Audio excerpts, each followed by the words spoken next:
And in my hands today, I've got myself a nice Arsenal SGL31-47. These things start out as Saiga rifles or hunting carbines, as the Russian documentation that came along with it calls them. And then they get modified by Arsenal when they come here into the United States at their place in Vegas.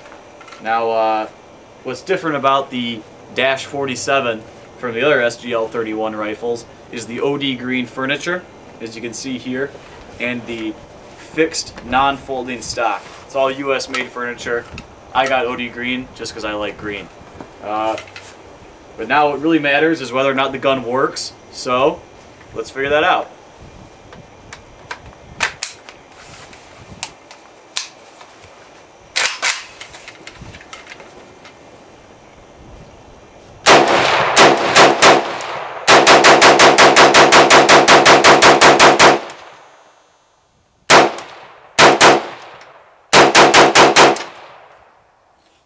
It works.